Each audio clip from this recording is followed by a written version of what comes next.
Télé 50, simplement congolais.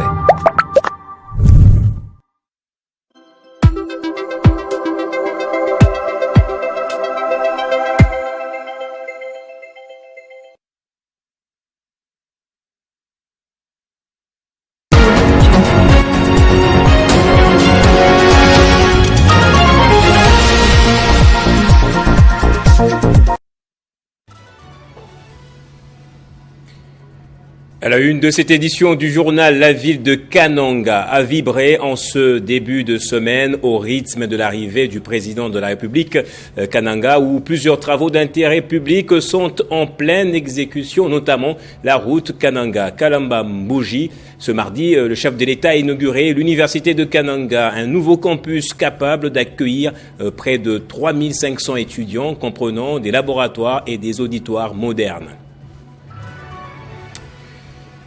Et puis cela fait 1 an que Goma est tombé entre les mains de l'AFC M23 au terme de violents affrontements avec les FARDC et plusieurs autres forces nationales et régionales. Le chef-lieu du Nord Kivu venait de connaître pour la 3e fois une agression en provenance du Rwanda 1 année après. La promesse d'un retour à la paix n'est toujours pas perdue. Après ces deux sujets, madame, monsieur, bonsoir et bienvenue dans ce journal. Le président de la République, je le disais, a procédé ce mardi à l'inauguration du nouveau site universitaire de l'université de Kananga, l'UNICAN en sigle, au Kasaï central précisément. Le complexe comprend plutôt 2 bâtiments administratifs, 16 auditoires de 200 places chacun, soit près de 3500 places par vacation, 14 laboratoires dont 7 pratiques et 7 théoriques, une salle informatique de 48 places, une bibliothèque universitaire de 44 places et un restaurant universitaire d'une capacité de 250 personnes. On écoute à ce sujet le ministre des ITP qui est sur place, John Banza Luanda, pour plus de détails. Le commentaire, c'est que le président Fachi Béton il bâtit réellement, je le dis très souvent. Donc il est dans la logique de cette grande croisade dans le domaine des infrastructures. Là, nous avons devant nous les infrastructures dans le domaine de l'éducation, dans le domaine de l'enseignement supérieur.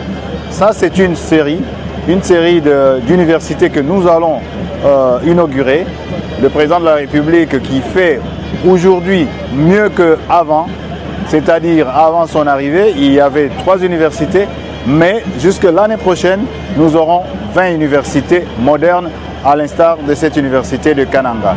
C'est un élément important dans la construction et dans le développement de notre pays. La formation, c'est la clé. La clé, nous allons former les jeunes. Je suis d'autant plus heureux qu'ici, il y a la faculté de Polytechnique. Donc on va former des ingénieurs qui vont participer à la construction de notre pays. Et modernisation de 14 km de la voirie de Mbujimai au Kasaï oriental. Cette fois, la société de construction JMC qui avait remporté ce marché a-t-elle saboté le projet ou réalisé un travail bâclé, comme l'ont affirmé il y a quelques jours le gouverneur du Kasaï oriental et certaines voix à Mbujimai. Crispin Chimikoufa est allé à la rencontre des gestionnaires de Johnny Matala Company, donc la JMC. Et rassurez-vous, certains détails ont effectivement échappé à la plupart de ceux qui commentent le dossier en question. C'est une réalité. GMC n'a pas fait du bon travail. Peut-être qu'ils se sont justifiés autrement. Nous savons que parmi les entreprises qui travaillent et qui exécutent les travaux de voirie urbaine, GMC, c'est parmi les entreprises qui n'ont pas fait grand-chose. Le gouverneur du Kasaï oriental, Jean-Paul Mboué-Bouakapo, s'est-il trompé dans ses analyses lorsqu'il parle de l'entreprise JMC? JMC entendait par là Johnny Matala Company, une entreprise de construction qui a vu jour en 2019 et dont le siège social est basé à Limete, 11e rue résidentielle à Kinshasa. Symbole de fiabilité et d'innovation grâce à des technologies de pointe et à des méthodes éprouvées, JMC contribue activement à la transformation des infrastructures en République démocratique du Congo en fournissant des services de haute qualité porté par un personnel qualifié dans un environnement de travail valorisant l'humain. L'entreprise de construction JMC a déjà fait preuve à Kinshasa en contribuant à la modernisation des sa voirie Et en ces moments, des chantiers routiers sont ouverts dans la ville de Chikapa au Kasaï et les travaux avancent sans désemparer. Mais revenons au dossier 14 km confié à JMC dans la ville de Mbuji-Mayi qui fait couler encre et salive et dont le gouverneur Mbwebwa évoque dans son interview. En approchant son président directeur délégué dans son bureau de Kinshasa, nous découvrons que le problème est plutôt ailleurs. Il faut d'abord retenir que le contrat de 14 km de la voirie en Mbuji-Mayi a été signé avec l'OVD pour 2 ans en mode de préfinancement pour 20%. Ce qui veut dire que le gouvernement devrait verser l'argent à l'entreprise JMC après 20% d'exécution des travaux, chose qui n'a pas été faite. À ce jour, JMC a réalisé 70% des travaux et n'a perçu que 30% des fonds puisque 10 km de routes sont complètement asphaltés et livrés après avis du bureau technique de contrôle BTC et de l'OVD, ce qui vient balayer l'argument du gouverneur Mbwebwa selon lequel JMC aurait construit des routes de mauvaise qualité en Mbuji-Mayi. Bref, sur ces projets, le gouvernement doit à l'entreprise JMC encore 40% des fonds, mais malgré cela, les travaux continuent sur le terrain malgré l'arrêt du financement par Kinshasa. Et pour les 15 km de Kabeya-Kamwanga, selon Johnny Matalambulungu, PDG de l'entreprise JMC, le contrat a été résilié pas pour mauvaise exécution des travaux, mais à cause d'un chevauchement avec la Banque africaine de développement BAD qui a gagné le marché sur les mêmes axes et cette fois pour 145 km qu'elle va elle-même financer. L'entreprise de construction JMC qui, de bonne foi, a préfinancé les travaux des 14 km de la voirie de Mbuji-Mayi plaide pour le paiement de son solde afin d'achever complètement les axes restants. Et je le disais dans le sommaire de ce journal, il y a 1 an, Goma tombait aux mains du M23 soutenu par le Rwanda, une ville stratégique de l'Est de la RDC plongée depuis dans une crise profonde. Contrôle rebelle toujours en place, économie paralysée, population éprouvée. Malgré les efforts diplomatiques, l'incertitude demeure. Que reste-t-il aujourd'hui de cette capitale provinciale meurtrie? Élément de réponse dans ce commentaire. Un an après la prise de Goma par les rebelles du M23 soutenus par le Rwanda, la situation demeure très préoccupante. La ville reste sous leur contrôle avec une administration parallèle et une sécurité fragile.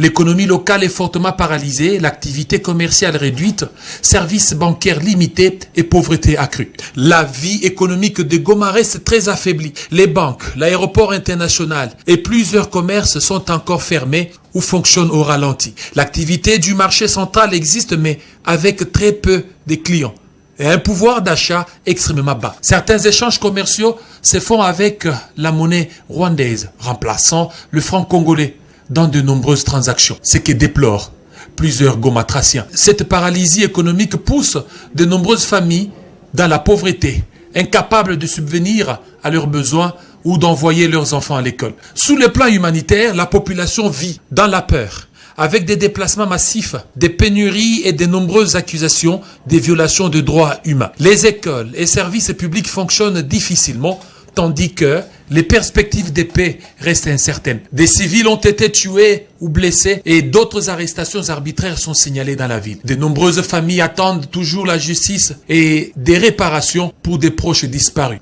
Malgré les efforts diplomatiques, Doha, Washington, Luanda, aucun accord durable n'a encore permis un retour à la stabilité. Goma reste ainsi marqué par l'occupation, l'insécurité et la tension et l'attente d'une situation politique.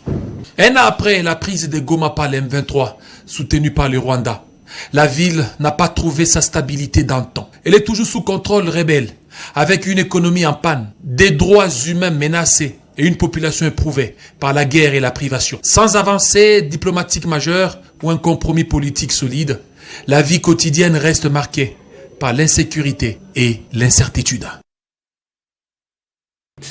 Et aussi cet aspect des choses, des milliers de personnes ont fui Goma, mais aussi Bukavu, depuis la prise de ces villes par les rebelles de la FCM 23. Certains d'entre eux ont trouvé refuge ici à Kinshasa, vivant dans des conditions précaires. Ils ont exprimé par la voix du député national Charles Sabungo la situation difficile à laquelle ils sont confrontés dans la capitale.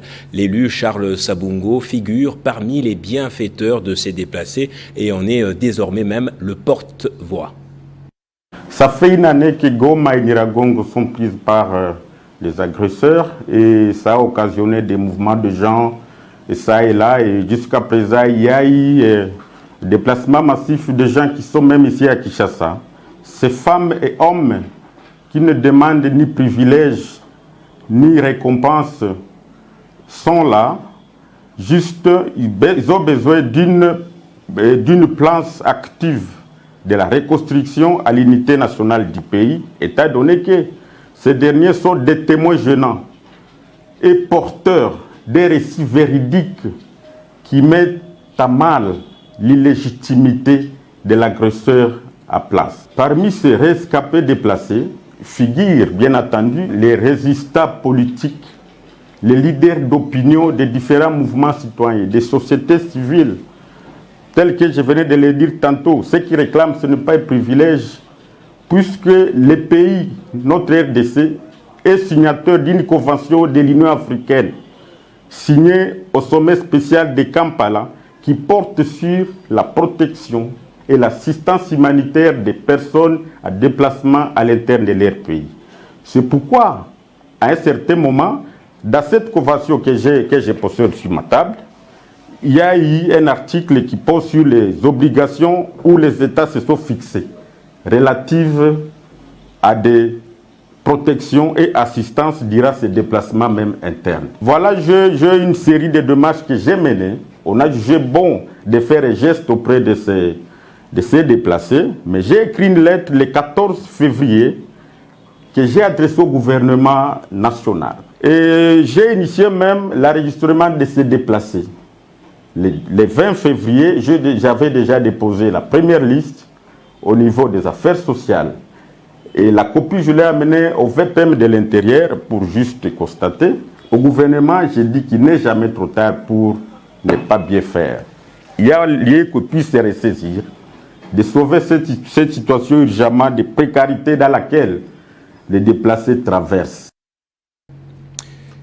Et à Kinshasa, le ministre provincial des Finances, de l'Économie et du Numérique, Magloire Kabemba, a officiellement lancé ce mardi la grande échéance fiscale. Elle marque une étape majeure dans la dynamique de modernisation de la gestion publique et de renforcement de la citoyenneté fiscale, conformément à la vision du gouverneur de province.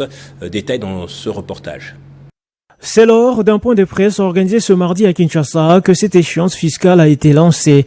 Elle est consacrée à l'impôt foncier et à l'impôt sur les revenus locatifs. Dans son discours, le ministre provincial des Finances, Économie et Numérique, Magloire Kabemba, a salué la vision réformatrice du gouvernement de la ville, axée sur la mobilisation optimale des ressources propres pour soutenir les programmes structurants Kinezo-Bonga. Ces points de presse a réuni d'éminents journalistes du pays, dont le directeur général de l'espace 50 et président de l'UNPC Kinshasa, Jean-Marie Kassamba.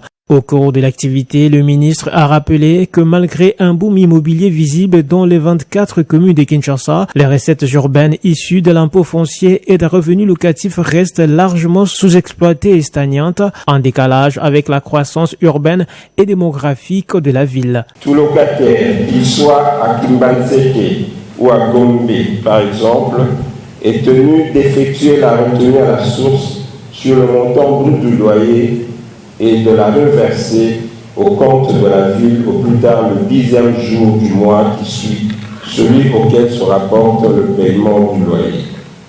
La déclaration est faite suivant le modèle arrêté par la DGK et peut être faite dans les bureaux de la DGK ou en ligne sur le site de la DGK. Quel est le taux de l'impôt sur le revenu locatif? Pour les localités de premier rang, le taux d'impôt sur le revenu locatif est fixé à 22% de l'ensemble des revenus encaissés. Concernant l'impôt sur les revenus locatifs, le ministre a rappelé qu'il est assis sur les loyers perçus et que les locataires est le redevable légal de la retenue à la source et qu'il reverse mensuellement à la ville. Payer son impôt est un acte de citoyen. C'est notre responsabilité collective à contribuer individuellement au programme Kinshasa-Zobonga en apportant les ressources financières requises pour la voirie, l'assainissement, l'éclairage public, la sécurité, les services sociaux de base. Cette activité a marqué une étape majeure dans la dynamique de modernisation de la gestion publique et de renforcement de la citoyenneté fiscale, conformément à la vision du gouverneur de la ville, province de Kinshasa. Et la ministre du portefeuille a présidé ce mardi la cérémonie officielle de lancement des travaux d'analyse et de validation des prévisions budgétaires des entreprises publiques en RDC pour l'exercice 2026. Pour la ministre, ces travaux doivent être ancrés au sein du portefeuille de l'État afin d'implémenter la culture de résultats et de transparence. Les sénateurs et députés provinciaux ainsi que les conseillers municipaux élus du Lualaba étaient en réunion. Sous la direction du ministre de portefeuille Julie Chikou, ces travaux de validation des prévisions budgétaires des entreprises du portefeuille de l'État est un véritable diagnostic avec objectif d'assainir la gouvernance, à améliorer la performance financière et à accroître la contribution des entreprises publiques au budget de l'État. Il s'agit pour le ministère du portefeuille de diagnostiquer les performances, valider les prévisions budgétaires et assurer la traçabilité des ressources. La rencontre de ce jour ne revêt pas un caractère purement protocolaire. Elle constitue un moment d'exigence et de responsabilité. Responsabilité collective au cours duquel il nous appartient d'évaluer la capacité réelle de nos organes de gouvernance à intégrer les standards d'une gestion prévisionnelle, axée sur les résultats, la transparence et la redevabilité. Le budget ne saurait être perçu comme une simple formalité administrative, destinée à satisfaire une obligation réglementaire. Il constitue en réalité un instrument central de pilotage stratégique, opérationnel et financier de l'entreprise. Il engage la crédibilité, la gouvernance, conditionne la soutenabilité de vos investissements, encadre la gestion de la trésorerie et permet l'évaluation objective des performances de l'entreprise. À ce titre, je relève avec une gravité particulière, que malgré la prorogation exceptionnelle de l'échéance de transmission des prévisions budgétaires au 9 janvier 2026, un nombre significatif d'entreprises publiques n'a pas encore transmis son rapport prévisionnel et donc n'a pas satisfait à cette obligation fondamentale. Donc une telle situation constitue un manquement caractérisé au principe de bonne gouvernance, de discipline administrative et ne saurait en aucun cas être toléré. Donc j'attends de chaque mandataire public un sens élevé de responsabilité, de rigueur et de loyauté institutionnelle dans l'accomplissement de ses obligations de gestion. Le Conseil supérieur du portefeuille, le comité de pilotage de la réforme des entreprises publiques, des présidents des conseils d'administration ainsi que des directeurs généraux des entreprises ont pris part à ces travaux. Retour en province dans ce journal. Les sénateurs, députés nationaux et provinciaux ainsi que les conseillers municipaux élus du Lualaba étaient en réunion de leur cadre de concertation le lundi dernier. Il était question de réfléchir aux mécanismes visant à booster l'élan de modernisation des infrastructures et des mines impulsées par la gouverneure Fifi Masuka conformément à la vision du chef de l'État. Réunis dans un cadre de concertation des élus du Lualaba sous la coordination de l'honorable président de l'Assemblée provinciale du Lualaba, Jean-Marie Kasséa Tchingambo, les sénateurs, députés nationaux, provinciaux ainsi que les conseillers communaux ont réfléchi le lundi 26 janvier 2026 autour d'une kyrielle des réalités qui font avancer la province à reculons.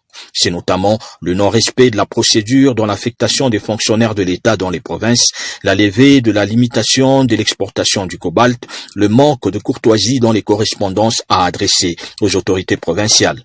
Le secteur des affaires foncières et celui des mines ne sont pas épargnés.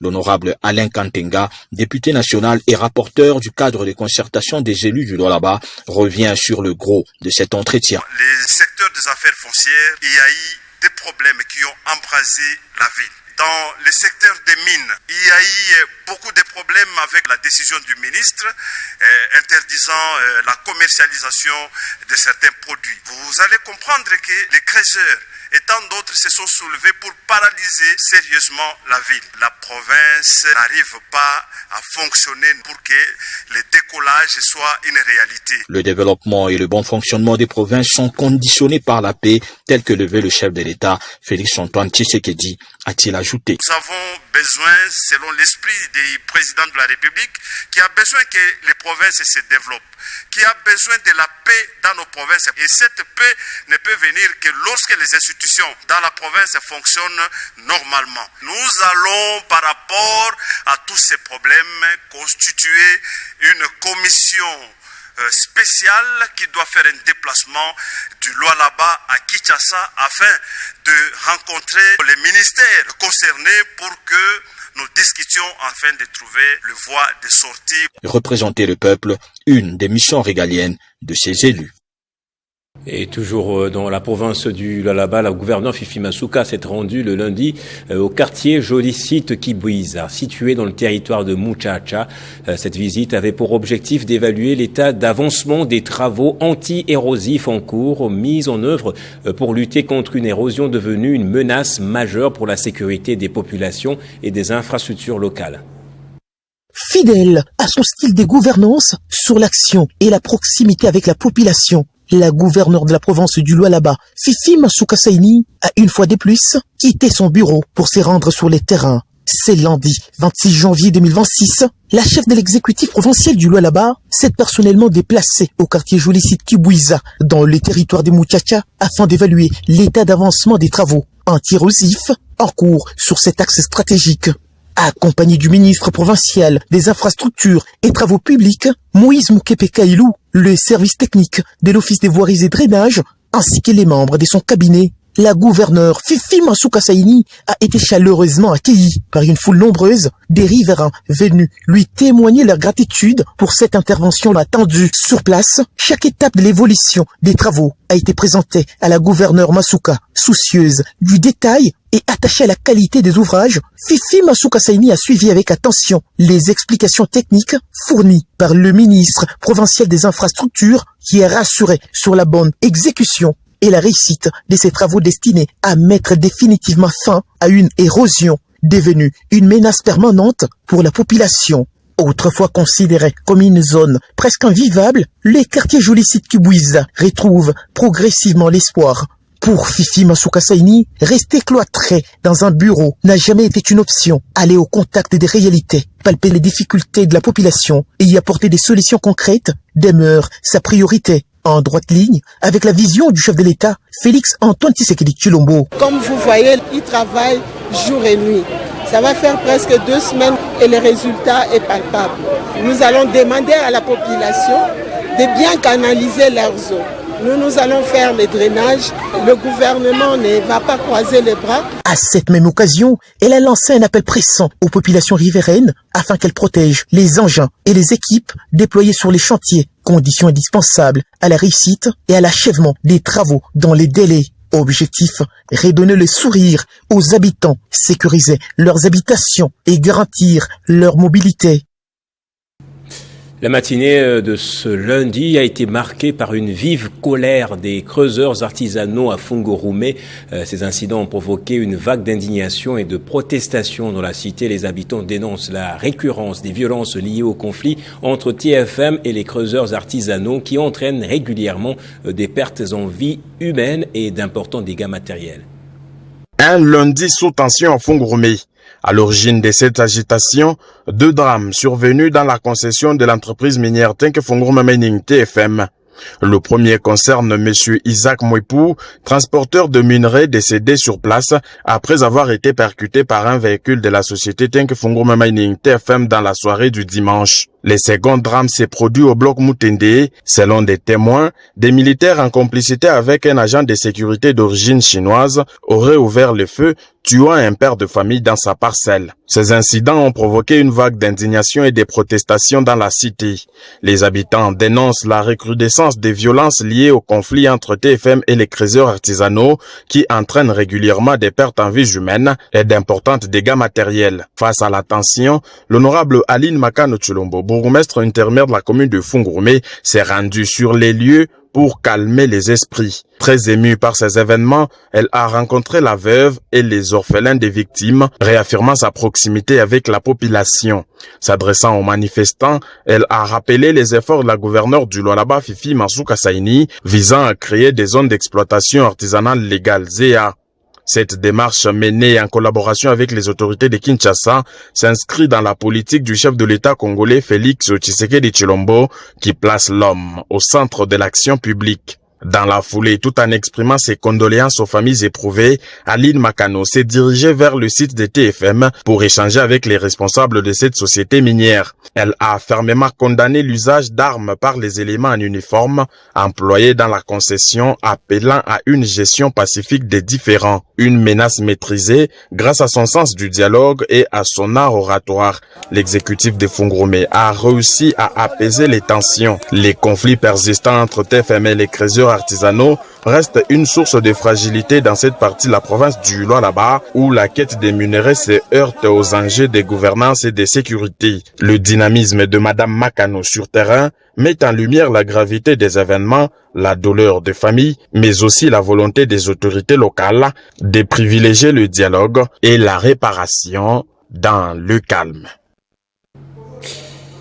La Fondation Calixte Mounana célèbre ses 37 ans d'existence par une grande action humanitaire dans le Haut-Katanga. Ce samedi, sa présidente Nathalie Aziza Mounana et le député national Guy Geoffrey Mounana Ramazani ont apporté une assistance multiforme aux déplacés de guerre du village Mizoa dans la chefferie de Kaponda. Santé, éducation et autonomisation étaient au cœur de cette initiative solidaire. 25 janvier 1989, 25 janvier 2026. Cela fait exactement 37 ans que la Fondation Calixte Mounana, ministère de veuves, orphelins et personnes en situation de handicap, œuvre sans relâche avec des actions humanitaires et sociales au service des plus vulnérables. Dans le cadre des activités marquant la célébration de son 37e anniversaire et fidèle à sa vocation d'œuvre des dieux, la Fondation Calixte Mounana a débuté le marathon des activités en date du 24 janvier 2026 par une descente au village Mizoa dans les territoires des Kipushi, province du Haut-Katanga, avec une assistance sociale et humanitaire en faveur des déplacés des guerres et des habitants environnants. L'ambassadrice universelle de la paix, Nathalie Aziza Mounana, et les députés nationaux, Guy Geoffrey Mounana Ramazani, ont apporté une assistance humanitaire et sociale d'envergure, articulée autour des plusieurs axes essentiels dans le domaine de la santé. L'action a consisté en la réhabilitation complète du dispensaire, la remise d'un important lot des médicaments, des premiers soins, ainsi que l'organisation des séances de sensibilisation sur le VIH/SIDA et le diabète, animées par la Corporation de médecins de la Fondation Calixte Mounana. En outre, sous le plan éducatif, un lot conséquent de kits scolaires et de matériel didactique a été distribué aux élèves afin de soutenir leur parcours scolaire. De plus, dans les cadres ecclésiastiques, plusieurs centaines de chaises ont été remises aux églises méthodistes unies et 30e CPECO en appui à leurs activités chrétiennes. Sous l'élan de la solidarité nationale, les déplacés des guerres ont reçu des ballons de vêtements, pagnes et chaussures pour promouvoir leur autonomisation dans l'agriculture. Les déplacés des guerres et les habitants en situation de vulnérabilité ont reçu des houes et des coupes-coupes. Mama Aziza, tunafurahi, Mungu akubariki bya mingi. Unatufanyisha kitu kinene. Pour la première fois mu village Mizoa. Unatuletea manguo, mabikwembe, mabilato, mamalata, madawa ya hopitalo. Tunafurahi sana pour la première fois. Tout en respectant les plans d'activité marquant les 37 ans d'existence de la Fondation Calixte Mounana. Et puis le département des renseignements généraux de la police a mis la main sur 2 faux policiers. Les 2 infortunés ont plaidé coupables, reconnaissant n'avoir jamais suivi une quelconque formation policière. Le commissariat provincial de la PNC ville de Kinshasa a procédé à l'arrestation de quelques faux policiers dans le commissariat urbain de Mongafula. L'opération menée par son département de renseignements généraux a appréhendé 2 d'entre eux, d'autres ayant pris fuite.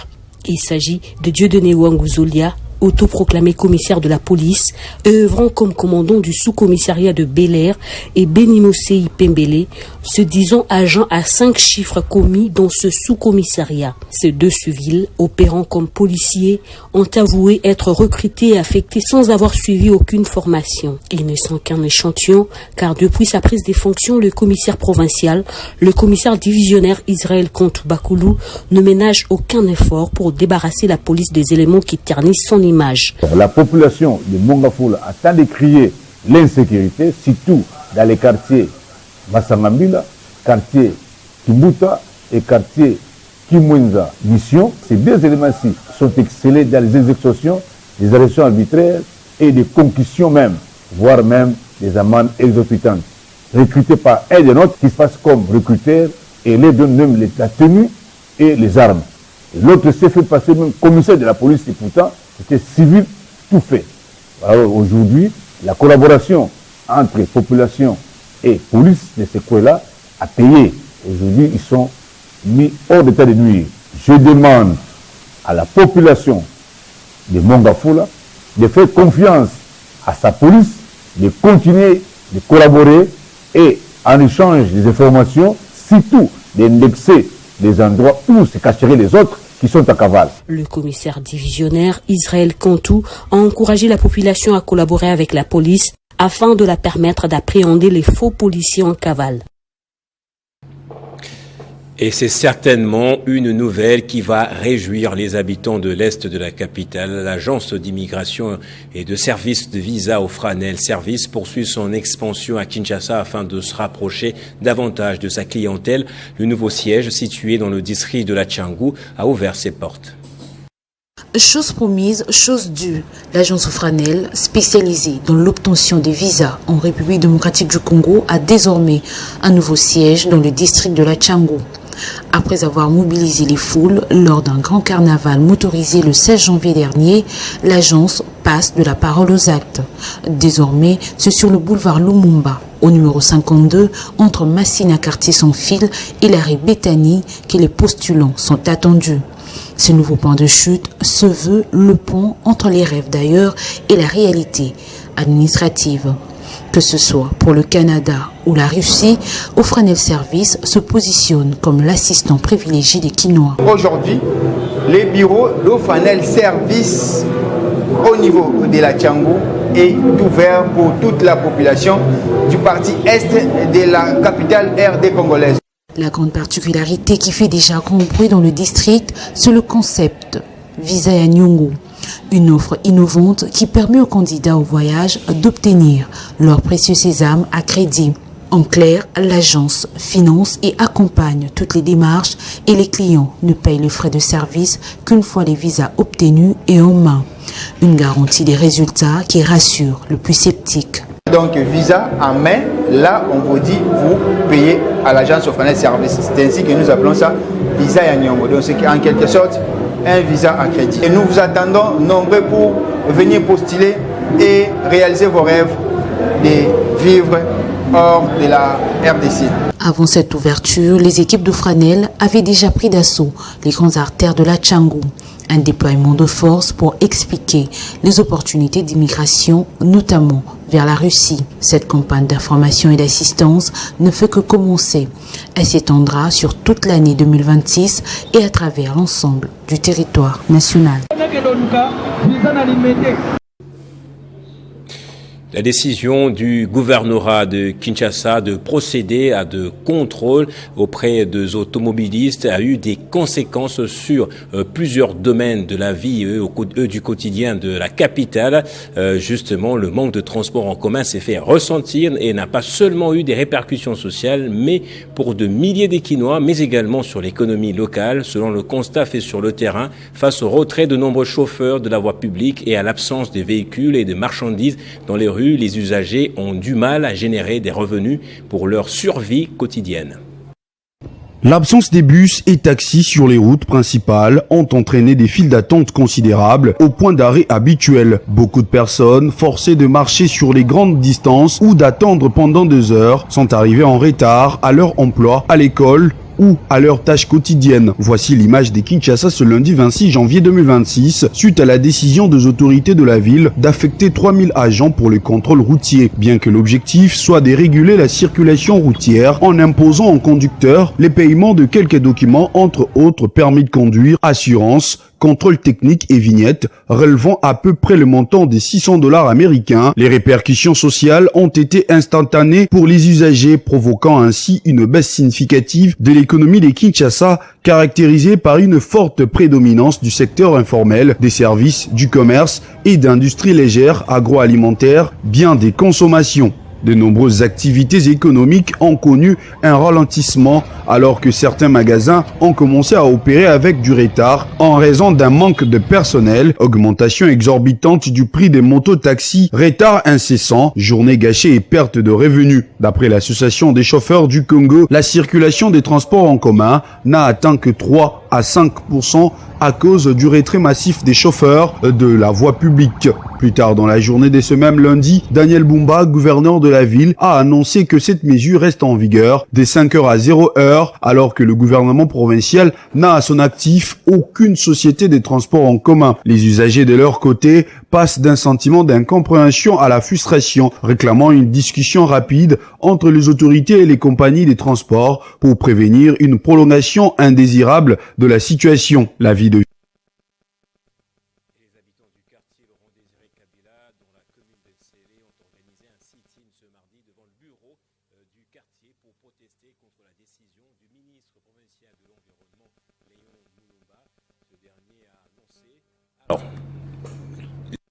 n'était pas allumé. On va relire ce chapeau justement. Alors, je le disais, les habitants du quartier Laurent-Désiré Kabila, situé dans la commune d'Nsélé, ont organisé un sit-in ce mardi devant le bureau du quartier pour protester contre la décision du ministre provincial de l'Environnement, Léon Moulumba. Ce dernier a annoncé son intention d'expulser ses résidents dès ce jeudi prochain, une décision que les habitants jugent contraire à la loi. Les habitants affirment avoir occupé ce quartier de manière légale et dénoncent une mesure qu'ils considèrent injuste et arbitraire. Ils ont exprimé leur volonté de rester dans leur communauté et de défendre leurs droits. Nous sommes menacés par la RVA. Ça fait longtemps. Et puis, c'est pas la première fois aussi de prendre un peu des informations sur ces problèmes. Bientôt là, le ministre de l'Environnement informe que non, ils vont descendre ici pour démolir. Or, les jeudis vont descendre ici pour démolir. Or, nous ne sommes pas dans la prise de la RVA. Nous sommes en dehors. Ce quartier a été érigé depuis longtemps. C'était depuis des années. Nous demandons au chef de nous soutenir à ces problèmes et de chercher un peu la solution, parce qu'il y a des documents. Nous ne sommes pas ici illégalement, nous sommes légaux. Chaque parcelle a ses documents. Je suis parmi les habitants de ces quartiers. Nous ne sommes pas venus nous-mêmes nous installer. On a des documents que l'État congolais nous a vendus. Mais ça va m'étonner aujourd'hui, parmi nos responsables, si le ministre de l'Environnement, c'est lui le concerné, si c'est le ministre de l'Urbanisme, on veut remettre ces terrains aux étrangers. Mais nous n'avons pas droit, nous les Congolais. Cette situation soulève des inquiétudes quant à la protection des droits des habitants face aux décisions administratives. Les résidents de Laurent Désiré Kabila appellent à un dialogue constructif avec les autorités afin de trouver une solution pacifique à ce conflit. Et on termine en Djili, l'une des communes de Kinshasa où les effets de l'opération Kin Ezobonga se font ressentir auprès de la population. Le bourgmestre Papi Mbumba a mis le boucher double pour rendre visible dans sa commune les directives du gouverneur de la ville. Il conduit lui-même les opérations d'évacuation des immondices. L'opération Kinshasa Ezobonga, lancée par le gouverneur de Kinshasa Daniel Bumba, commence à prendre d'autres allures dans la commune de Ndjili. Après l'entrée de l'avenue de l'hôpital, le bourgmestre de Ndjili s'est attaqué à la décharge publique située à la limite de quartier 8 et 9. Mbumba Ngaliema Papi a mobilisé des gros engins, des gros tonnages et des grands moyens pour évacuer les immondices qui sont sur l'avenue Bassin depuis plusieurs années. Sur cette avenue, il existait un grand collecteur construit à l'époque coloniale qui malheureusement a été transformé à un dépotoir des immondices qui vient de tous les 13 quartiers de la commune de Ndjili.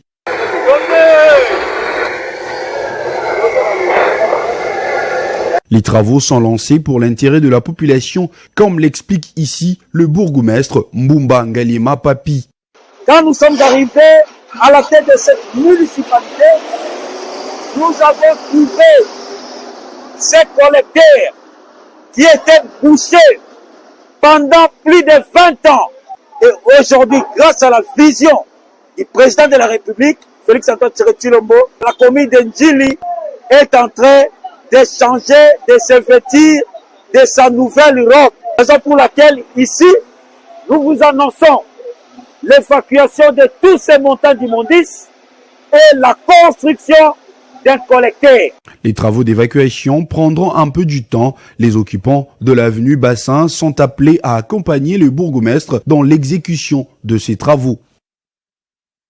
Place au rappel des titres à présent. La ville de Kananga a vibré en ce début de semaine au rythme de l'arrivée du président de la République où plusieurs travaux d'intérêt public sont en pleine exécution, notamment la route Kananga-Kalambambouji. Ce mardi, le chef de l'État a inauguré l'université de Kananga, un nouveau campus capable d'accueillir 3500 étudiants comprenant des laboratoires et des auditoires modernes. Et puis cela fait un an que Goma est tombé entre les mains de la FCM 23 au terme des violents affrontements avec les FARDC et plusieurs autres forces nationales et régionales. Le chef-lieu du Nord Kivu venait de connaître pour la troisième fois une agression en provenance du Rwanda une année après. La promesse d'un retour à la paix n'est toujours pas perdue. Et c'est par ici que se referme ce journal. Merci à vous tous pour votre attention et très bonne fin de journée chez vous.